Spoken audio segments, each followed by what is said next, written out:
C'est la première fois, c'est très important ce qui s'est passé. La première fois que des soldats américains sont tués au Moyen-Orient depuis le 7 octobre, depuis la guerre déclenchée par le Hamas à Israël, par les massacres. Et naturellement, on redoute des tensions supplémentaires, voire un embrasement. Le président des États-Unis, Joe Biden, a menacé de représailles les auteurs et il a désigné l'Iran. On va en parler avec vous, Gallagher Fenwick, journaliste spécialiste des questions internationales et du temps de l'info. Avec vous, Thierry Volton, journaliste spécialiste des questions internationales. Le temps des barbares à retrouver très bientôt, très bien aussi, bien sûr, aux éditions Grasset. Bonjour Rina Bassis, correspondante pour la radio israélienne à Paris, et l'amiral Vichot, soyez le bienvenu, ancien chef d'une mission militaire française auprès de l'OTAN et ingénieur en génie atomique. Important de comprendre ce qu'il s'est passé. Très important, 3 soldats tués. Jade Partouche, vous nous rejoignez. Que s'est-il passé ? Où et quelles sont les réactions? C'est ce que vous allez nous préciser tout de suite. Alors l'attaque a eu lieu sur cette base. Bonjour Elisabeth. Effectivement, l'attaque a eu lieu sur cette base. Vous avez vu la photo à l'instant. Cette base, c'est la Tower 22.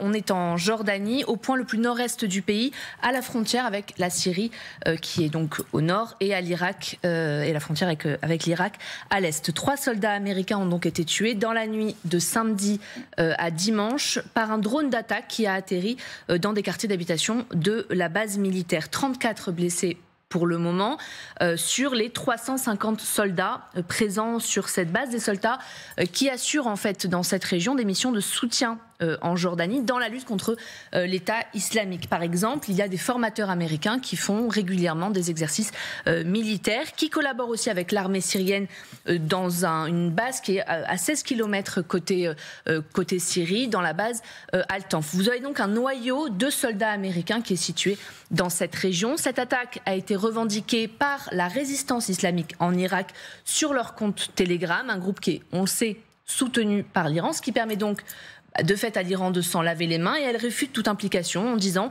comme nous l'avons clairement dit auparavant, les groupes de résistance dans cette région ne prennent pas d'ordre auprès de l'Iran, ils décident de leur action sur la base de leurs propres principes. On ignore en revanche, en tout cas pour le moment encore, pourquoi les Américains n'ont pas réussi à intercepter cette attaque. Ce qui est sûr, c'est que les États-Unis répondront. Joe Biden a dit, n'ayez aucun doute, nous allons faire rendre des comptes à tous les responsables quand et comme nous le voulons. Dans cette région, est-ce que les Américains sont souvent pris pour cible, Jade ? Alors, une attaque contre la Tour 22, c'est bien évidemment la première, mais dans cette région, les Américains sont très régulièrement pris pour cible. En tout, 160 frappes de drones et de roquettes ont visé des soldats américains en Irak et en Syrie depuis mi-octobre. Et ce sont souvent, bien sûr, les mêmes qui revendiquent la résistance islamique d'Irak. Washington a jusqu'ici répondu par des attaques ciblées en Irak, pas plus tard que mardi dernier. Et à cela s'ajoute bien sûr, plus au sud, les Houthis du Yémen qui prennent régulièrement pour cible les Américains. Dernière attaque en date, le navire Genco Picardy qui a été attaqué par un drone le 18 janvier dernier. La mort de ces 3... Et ce matin, précisément, mais je n'ai pas voulu rentrer dans le détail parce que je n'ai pas précisément regardé les détails de cette attaque. Mais avant ce matin, c'était effectivement le 18 janvier. La mort de ces 3 Américains, cette fois-ci, risque de provoquer une escalade. En tout cas, la pression monte autour de Joe Biden pour que la réponse des États-Unis soit à la hauteur. Pour le républicain Mike Rogers, par exemple, il est grand temps de demander à l'Iran de rendre des comptes. Précision importante. Aujourd'hui, on parle de 3 Américains pris pour cible, mais début janvier, vous avez 2 soldats américains qui sont morts en tentant de monter à bord d'un navire contenant du matériel militaire à destination du Yémen. En tout et pour tout, donc, il y a 5 soldats américains qui sont morts au Moyen-Orient depuis début octobre. Merci Jade. On reviendra peut-être sur ces 2 soldats américains qui ont trouvé la mort par la noyade, parce que certains ici doutent que ce soit le cas. Mais d'abord, première question, pourquoi est-ce que c'est important et inquiétant, cette annonce de 3 soldats tués par un attentat? Mais parce qu'on a deux hégémons, donc 2 colosses qui sont face à face, l'Iran et les États-Unis, et relisez et écoutez bien la déclaration que Joe Biden fait immédiatement à la télévision nationale après cette annonce. C'est-à-dire que personne ne veut de la guerre, mais tout le monde y va. Et on a le sentiment, si vous voulez, d'une logique inexorable avec cet engrenage dont on ne voit pas pour l'instant ce qui pourrait le faire dérailler, parce qu'il n'y a pour l'instant aucune perspective politique et il n'y a personne qui dessine une stratégie qui permettrait de sortir de cet engrenage. Quand vous avez des Américains en uniforme qui meurent, on est dans une escalade absolument majeure. J'en termine par là. Regardez bien, les États-Unis, en la personne de Joe Biden, sont désormais exactement dans la même position que le Hezbollah. Ils ont deux impératifs parfaitement contradictoires. D'une part, réagir très fermement pour rétablir leur dissuasion et ne pas donner le sentiment d'une faiblesse face à l'ennemi, mais de l'autre côté, ils veulent absolument éviter la guerre parce que celle-ci serait désastreuse politiquement, coûteuse humainement et financièrement, bien évidemment. C'est pour ça qu'on va écouter, vous y faisiez allusion, la réaction de Joe Biden. On va l'écouter très précisément, il a réagi presque à chaud et il a annoncé une réaction. Nous avons connu un jour difficile la nuit dernière. Nous avons perdu 3 âmes courageuses lors de l'attaque d'une de nos bases. Je demande un moment de silence pour ces soldats tombés.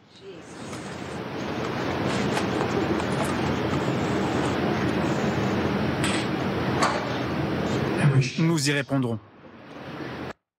Nous y répondrons. Et il a développé, n'ayez aucun doute, nous allons faire rendre des comptes à tous les responsables au moment et de la manière que nous voulons.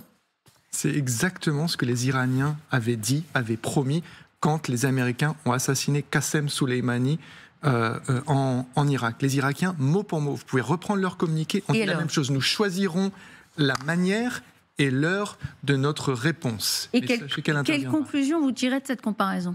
Eh bien que les deux hégémons sont face à face dans une logique. Les États-Unis États et l'Iran sont face à face. Si vous voulez, aucun ne veut la guerre, mais tout le monde y va.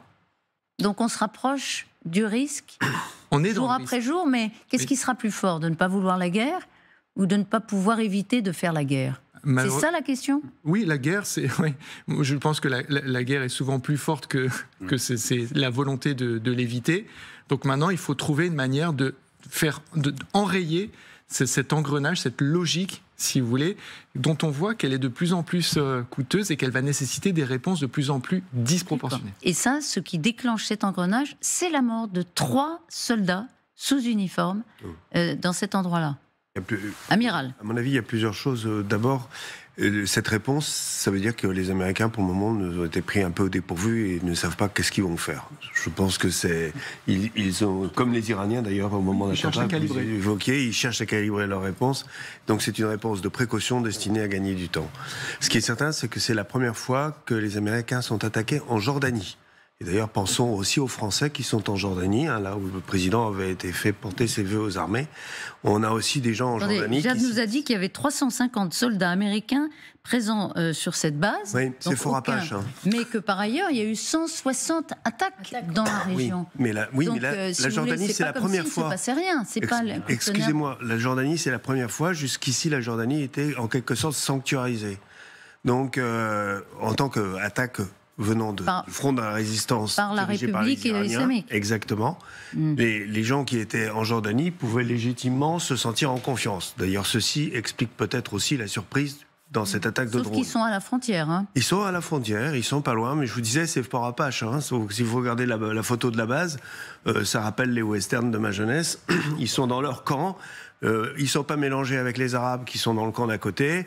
Ils sont dans leur compound et ils se sentent en sécurité parce qu'ils sont dans un pays ami qui s'appelle la Jordanie, qui jusqu'à présent n'a jamais été attaqué. Donc vous dites que les Américains, compte tenu de ce dispositif et du fait que c'était la Jordanie, ont été pris au dépourvu malgré le fait qu'ils sont visés régulièrement dans la région. Oui, je pense qu'ils n'étaient pas dans l'état d'alerte maximale avec tout le monde à son poste et éventuellement les gens qui dorment dans les abris, comme c'est le cas en Irak. Résultat, non seulement il y a 3 morts, mais il y a également beaucoup de blessés. Donc c'est effectivement une attaque réussie de la part des Iraniens qui doit beaucoup, je pense, à l'effet de surprise et qui appelle des réflexions parce que, encore une fois, c'est la première attaque en Jordanie. Donc c'est encore un sanctuaire, encore un pays de plus qui se retrouve dans le conflit, alors qu'il s'en tenait soigneusement à l'écart. Il a très très vite, après l'annonce de cette attaque, il a dit non, ça ne s'est pas passé en Jordanie, Exactement. ça s'est passé en Syrie. Exactement. Et en fait, non, les Américains ont maintenu, ils savent parfaitement où est leur base quand même, à quelques mètres près. Donc la Jordanie attaquée aussi, d'une certaine façon, embarquée dans le conflit. Et ça, c'est aussi un facteur d'inquiétude quant à un embrasement possible. Un embrassement, c'est peut-être excessif, mais c'est certain que ça ne va pas dans le sens de la paix retrouvée. Et sur ce que disait Gallagher, c'est-à-dire que plus ça va, moins ça va, on retient nos coups. Les États-Unis, comme le Hezbollah, n'ont pas intérêt à entrer dans une guerre frontale avec l'Iran. Mais jusqu'où ce sera possible de dire non? C'est ça la question? Et les Républicains sont en train de jeter des barils d'huile sur le feu. Donc c'est certain que ça pousse, il pousse Joe Biden à la faute étant de réponse de manière disproportionnée. On regarde justement 2 sénateurs républicains qui ont fait valoir, eux, leurs exigences que ça aille plus loin.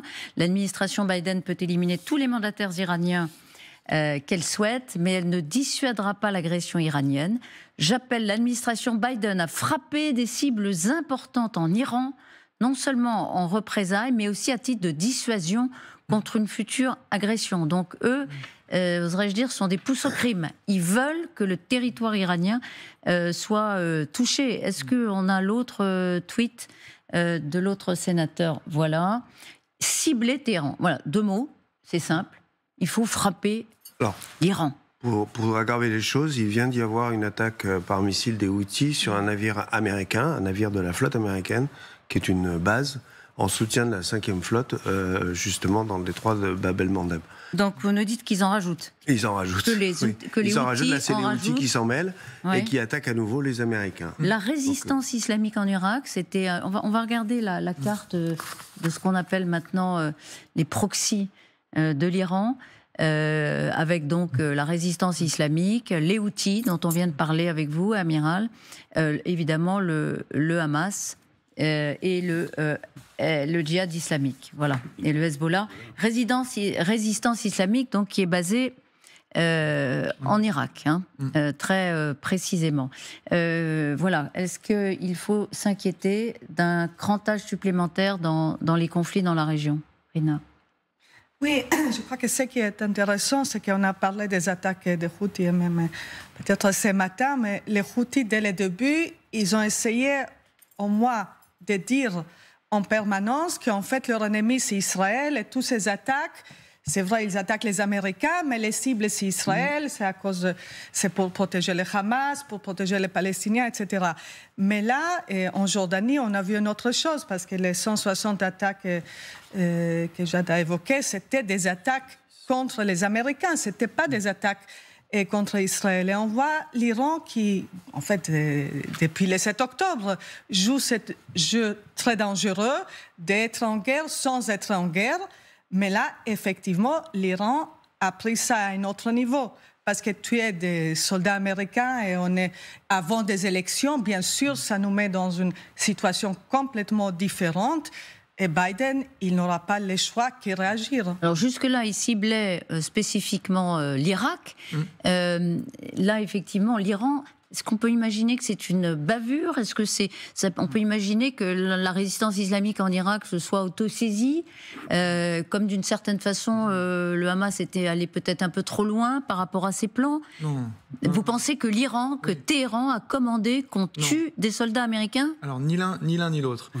C'est-à-dire qu'il y a l'Iran, si vous voulez, parraine, finance, soutient logistiquement tous ces groupes. Donc on appelle un peu maladroitement des proxys, donc des forces mandataires.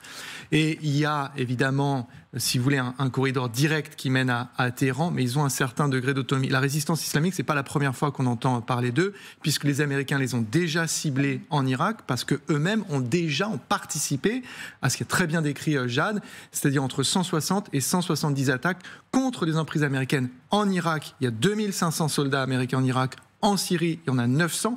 Et en Jordanie, je crois que ce n'est pas la première fois que les Américains sont ciblés, mais jusqu'ici, ils ont réussi à intercepter les munitions. C'est là que le Rubicon est franchi. Quand vous avez 170 munitions qui sont tirées, au bout d'un moment, il y a un trou dans la raquette, il y en a une qui passe, et là, c'est un drame colossal. Il y a autre chose, c'est que la base Tower 22, donc qui est à la zone des 3 frontières, Jordanie, Irak, Syrie, c'est beaucoup de réservistes qui sont là, ce sont des logisticiens, comme disait très bien le général. C'est pas en principe officiellement des forces combattantes, mais normalement l'emprise est correctement protégée. Là, ça n'a manifestement pas été le cas. Donc, mais c'est pas du tout une bavure. C'est pas une bavure. Donc c'est une agression caractérisée. C'est exactement ce qu'il voulait. Téhéran voulait tuer des soldats forcément. Téhéran salue mais ne revendique pas. C'est ce que Rina a expliqué. C'est un pas dans la guerre et l'autre dans c'est pas nous. Ce que je voudrais dire, c'est que, d'après ce que l'on sait de la fonctionnement du terrorisme de façon générale, j'entends bien, c'est-à-dire depuis une vingtaine d'années, il n'y a effectivement pas, en vérité, de chefs d'orchestre clandestins qui disent tac, tac, tac, il faut faire telle chose, telle chose. Les groupes sont indépendants les uns des autres. Ils correspondent, ils vont tous dans le même sens, j'entends bien. Ils ont un adversaire commun ou des adversaires communs, mais il n'y a pas d'ordre qui vient de Téhéran, disant que vous allez attaquer la base, etc. Ça, je veux dire qu'il faut se sortir, à mon avis, de cette vision des choses, parce que ça serait une erreur de le penser. Alors, ça ne veut pas dire qu'ils ne sont pas mortels et dangereux, j'entends bien. Justement, parce qu'ils sont autonomes, quelquefois, ils peuvent être un peu fous, si je puis dire, et faire des choses qui ne sont pas forcément dans l'intérêt de la puissance, je dirais, pas organisatrice, mais qui les chapeaute un peu, mais qui ne leur donne pas forcément les ordres directs, comme le cas de Téhéran, j'en suis convaincu, en tout cas. Mais encore une fois, j'insiste, c'est une agression de l'Iran. Elle n'a pas dit non, elle l'a plutôt orchestré. Quel est le message de Téhéran ? Quel est le but de Téhéran ? On a toujours dit Téhéran n'a pas intérêt à ce que les Américains fassent un pas de plus vers la guerre, parce que les forces sont disproportionnées. Donc quel est le message de Téhéran ? Nous sommes forts, nous ne sommes pas faibles, vous ne nous faites pas peur et nous sommes capables de vous attaquer et de tuer certains de vos hommes. Si vous voulez, la crédibilité du régime est en jeu. C'est ce qu'on a beaucoup expliqué sur le Hezbollah. Quand vous vous présentez comme étant le parrain de l'axe de la résistance et que c'est littéralement votre raison d'être, mais il faut que ça se manifeste par des actes concrets. On est là-dedans, mais on est aussi dans cet effort de calibrage où la faute de quart va vous coûter très très cher. Mais donc on n'actionne pas le Hezbollah, on le laisse pour l'instant subir, ne pas répondre au sud du Liban, mais on agit ailleurs sur la planète, là où il y a des intérêts américains qui nous qui sont embarrassants. Oui, le Hezbollah tire tous les jours. Oui, tire tous les jours. Oui. Mais le Hezbollah n'est pas entré en guerre sur le territoire israélien. Parce qu'il n'y a pas d'Américains dans le nord d'Israël. Oui. Mais tout ça est extrêmement, on va dire, c'est de l'horlogerie fine. Je te tiens là, je te résiste là, et là, de la faute de quart qui va coûter très très cher. Amiral, vous vouliez dire un mot ? Dans un contexte électoral, oui, c'est bien la difficulté pour tout le monde. Et il s'agit pour les Iraniens, je rejoins tout à fait ce qui vient d'être dit, de soutenir la démarche générale et de montrer qu'ils sont aux côtés de ceux qui se battent contre Israël et au-delà contre les États-Unis, partout dans le Moyen-Orient, et de montrer leur capitale de nuisance dans tous ces pays-là. Est-ce qu'à partir du moment où on considère que ce sont des proxys qui ont attaqué, je me pose la question de savoir si ces proxys-là ont l'obligation d'avoir l'accord de la tête pensante, l'Iran. C'est-à-dire, est-ce que l'Iran, avant chaque attaque de proxy, donne son accord ? Ça, c'est je ne crois pas à un contrôle serré dans ces pays, je me trompe peut-être. Ils sont relativement libres. Ils sont relativement libres du choix de leur base. D'ailleurs, si alors, ça se trouve... on a dit un peu le contraire tout à l'heure, donc c'est intéressant de reposer la question. Ce que je veux dire, c'est que... Si Téhéran avait voulu arrêter ça. C'est une très bonne question, mais il ne faut pas s'imaginer qu'ils font le combat comme nous. Nous, c'est clair qu'une attaque comme ça, elle remonte à l'Élysée, c'est le président de la République qui décide. Je ne pense pas, mais je ne suis pas un expert, je ne pense pas que ça se passe comme ça avec les mouvements de résistance, de cette résistance islamique. Va leur autonomie. Je pense qu'on entretient chez eux la haine de l'Américain, la haine de l'envahisseur, et que quand ils ont une opportunité, ils tirent. Là aussi, la proximité des deux bases font que... Donc, Téhéran ne va pas les condamner ? Mais c'est pas forcément Téhéran qui a tiré la ficelle. Voilà, c'est ce que je pense. Mais c'est ça. Mais ça peut être à l'encontre des intérêts de Téhéran. Parfois, quand vous avez bien chauffé les gens, ils font des choses et ça dépasse... Rina. Oui, non, je suis tout à fait d'accord avec ce que Gallagher a dit, que l'Iran doit d'une certaine façon montrer qu'elle tire encore, Téhéran doit montrer qu'elle tire encore les ficelles. On a vu, c'était pas il y a longtemps, qu'un commandant très important de Hamas était tué à Beyrouth. Donc il y avait une humiliation pour Hezbollah, mais aussi une humiliation pour Téhéran. Et là, même si c'est pas Téhéran qui a dit on frappe tel jour ou un autre jour, même si ce n'était pas ciblé exactement. Mais il y a toujours ce jeu que justement l'Iran montre. Vous pensez qu'on est faible en Liban? Non, on peut frapper ailleurs. J'ai parlé tout à l'heure de Qassem Soleimani, qui est le patron de la force Quds, donc des gardiens de la révolution islamique, qui avait été éliminé à Bagdad sur décision de Donald Trump il y a quelques années. Pour aller dans le sens de Rina Bassiste, à Damas, il y a quelques semaines, c'est Reza Moussavi, autre commandant le plus haut gradé représentant les forces iraniennes en Syrie, qui a été éliminé. Juste un mot pour dire que quand vous regardez cette carte, et je la trouve fascinante, et que vous regardez, on devrait élargir pour inclure le Yémen. En fait, moi, j'ai le sentiment d'assister à un phénomène météorologique qui est un cyclone. Et l'œil du cyclone, c'est Gaza. Et donc, plus le temps passe... Vous savez qu'on est protégé dans l'œil du cyclone. Plus vous voyez... non, c'est plutôt peut-être la métaphore est vaseuse et mauvaise, j'en conviens, mais plus le temps passe et plus, en fait, vous voyez que les tourbillons emportent une zone de plus en plus large. L'œil est à Gaza et vous voyez que ça va évidemment jusqu'à Téhéran. Regardez ce titre de Washington Post, Thierry, qui va dans le sens des deux sénateurs républicains qui poussent Biden à aller plus loin. Biden devrait cibler les agents iraniens après le meurtre des troupes américaines. Alors, il ne dit pas, lui, le sol. Enfin, Washington Post n'écrit pas, c'est une tribune, n'écrit pas le sol iranien. Et ça, c'est ce qu'ils font déjà. Mais ça, ils le font déjà. Il faut des représailles en ciblant des personnes qui sont des agents iraniens, où qu'ils soient. Et ça, ils le font déjà, vous dites. Agents, ça peut être des personnes ou des groupes. Ce sont des acteurs qui agissent au nom de l'Iran ou dans les intérêts de l'Iran.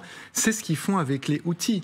Depuis des jours maintenant, des dizaines et des dizaines de frappes sur le sol. Le problème, c'est qu'on retombe dans ce piège, celui de l'affrontement asymétrique, face à des groupes qui ne sont pas en uniforme, disposés en rang avec des emprises, mais qui ont du matériel caché, qui se fondent dans des populations civiles, qui sont répartis sur tout un territoire, et face auxquels l'énorme tonnage et puissance que vous avez devient assez inefficace. Alors, le gouvernement irakien vient de dénoncer...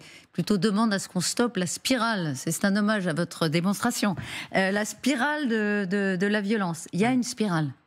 Et chacun peut le ressentir, évidemment, dans la région. Et ce qui est très intéressant, c'est que les Américains, Lloyd Austin, ça a été couvert pour le Washington Post, personne n'y a trop prêté attention. Il venait d'annoncer, il y a quelques jours, qu'il souhaitait entamer une transition en Irak. Qu'est-ce que ça veut dire? Les Américains veulent sortir de ce marécage. Ils veulent essayer de ressortir. Je rappelle que l'histoire récente des Américains en Irak, 2003, ils entrent sur la base d'un mensonge, la présence d'armes de destruction massive. 150 000 morts irakiens au bas mot plus tard, 4 000 morts américains, donc des soldats. En 2011, ils sortent. Et puis ils reviennent 3 ans plus tard au nom de la lutte contre l'organisation État islamique. Mais là, les Iraniens, ils veulent que les Américains dégagent de la région. Mais les Américains, surtout dans un contexte électoral, ils ne vont pas ne rien faire. Donc voilà, posons-nous la question, s'ils ne déclarent pas la guerre à l'Iran, ce qui est peu probable, on ne va pas dire n'importe quoi, ils vont faire quoi? Ils vont tuer des individus responsables éventuellement des attentats. Et comme on sait, il y en a d'autres qui vont se... Est-ce que je voudrais simplement dire qu'il y a une certaine hypocrisie dans tout ça, moi je le trouve personnellement, c'est que de fait, depuis 2001, les États-Unis sont en guerre, excusez-moi, contre l'islamisme et contre les... Bon, et donc qu'on perd 3 soldats aujourd'hui et qu'on s'effraie à Washington, on dit c'est insupportable, etc. Je trouve qu'ils sont en guerre, ils perdent des soldats. Je dis, alors c'est peut-être cynique ce que je dis, mais de fait... Vous êtes d'accord avec Amiral? Pas cette relativisation, mais cette façon de dire... Mais cette indignation, si vous voulez, c'est comme si on reconnaissait on n'est pas en guerre. Ils tirent tous les jours contre les Houthis. Est-ce qu'elle est forcée, l'indignation américaine, après la mort des 3 soldats? Ah non, je crois pas. Je crois que l'indignation américaine, elle est sincère. Nous connaissons bien maintenant les Américains et on sait à quel point, effectivement, s'en prendre aux soldats américains, pour eux, c'est comme d'ailleurs que chez nous, c'est l'outrage absolu. Donc c'est vraiment très fort et ça signifie leur engagement de manière exemplaire. En même temps, c'est aussi un signal qu'ils donnent à Israël en lui disant vous voyez, nous aussi on est engagés, nous aussi on a des pertes. Maintenant, ce qui est vraiment, ce qu'il faut voir, c'est la disproportion entre ces 3 morts américains et les dizaines de milliers de personnes qui ont disparu déjà dans ce conflit. Enfin, je veux dire, comme dit fort bien Thierry Volton, c'est terrible à dire, mais c'est que 3 personnes. Même s'il y a 35 blessés à côté, alors que vous avez, on parle toujours ici de milliers de morts quotidiens. Donc Voilà, là encore une fois, attention aux deux images, attention à la surréaction d'un côté et à une certaine passivité de l'autre. Qu'est-ce qu'il faut surveiller là, dans les jours et les heures qui viennent? Non, nous on surveille tout. Nous. Non mais franchement. La réponse américaine. Oui, bien sûr, mais où?